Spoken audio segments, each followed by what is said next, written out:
Freedom physically refined rice bran oil cholesterol ని శుభ్రం చేసేందుకు ప్రతిరోజు వాడండి Freedom rice bran oil. Welcome to సై 2024. ఆంధ్రాలో ఇప్పుడు అత్యంత హాట్ సీట్ కాకినాడ సిటీ. వైసీపీలో కీలక నేత ద్వారంపూడి చంద్రశేఖర్ రెడ్డి సిట్టింగ్ ఎమ్మెల్యేగా ఉన్నారు. ఇక్కడ ఎలాగైనా ద్వారంపూడిని ఓడించాలని కూటమి కూడా వ్యూహ ప్రతివ్యూహాలను రెడీ చేస్తోంది.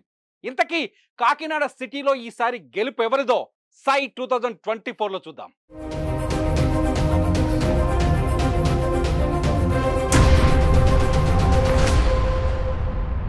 ఇప్పటికి మనకు అందుతున్న డేటా ప్రకారం కాకినాడ సిటీ నియోజకవర్గంలో మొత్తం ఓటర్లు 2,63,084గా కనిపిస్తున్నారు. ఇందులో పురుష ఓటర్లు 1,26,196 మంది, మహిళా ఓటర్లు 1,36,741 మంది, ఇక ట్రాన్స్జెండర్స్ ఓట్లు 147గా కనిపిస్తున్నాయి. ఇక్కడ కాపు సామాజిక వర్గానికి చెందిన ఓట్లు కాకినాడ ఫలితం పైన ప్రభావం చూపించే అవకాశం ఉంది. అంతేకాదు మత్స్యకార ఓట్లు కూడా ఇక్కడ గెలుపోటములను నిర్దేశించే అవకాశం ఉంది. ఈ రెండు సామాజిక వర్గాల మద్దతు ఎవరికి ఎక్కువగా ఉంటే వాళ్ళే ఇక్కడ విజేతలుగా నిలుస్తారు. ఇంతకీ 2019లో ఇక్కడ ఏం జరిగిందో ఒకసారి చూద్దాం.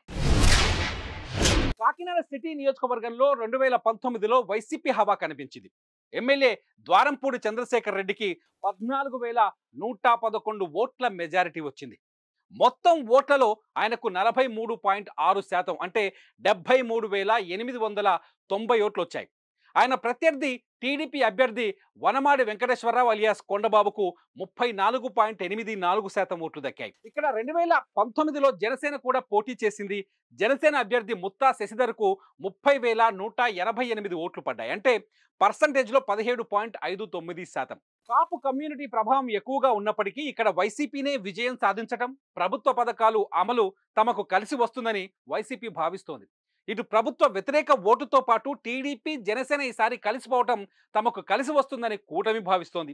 ఇంతకీ 2024లో ఇక్కడ ఏం జరగబోతుందన్నది ఇంకోసారి చూద్దాం. మే 13వ తేదీన జరగబోయే ఎన్నికల్లో ఈసారి వైసీపీ సిట్టింగ్ అభ్యర్థికే సీట్ ఇచ్చింది.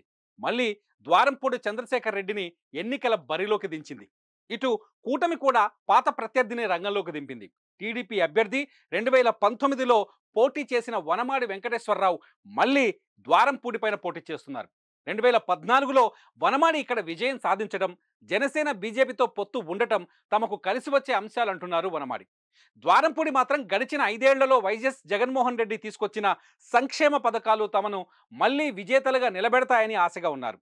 అయితే గతంతో పోలిస్తే ఈసారి మాత్రం పోరు హోరాహోరీగా ఉందని తెలుస్తోంది. చూద్దాం ఓటరు ఎవరి వైపు నిలబడతారో మరి. సై 2024లో మరో నియోజకవర్గంతో మళ్ళీ కలుద్దాం. సుమన్ టీవీలో మీ పర్సనల్ అండ్ బిజినెస్ ప్రమోషన్స్ కోసం కింది నెంబర్కి కాంటాక్ట్ చేయండి.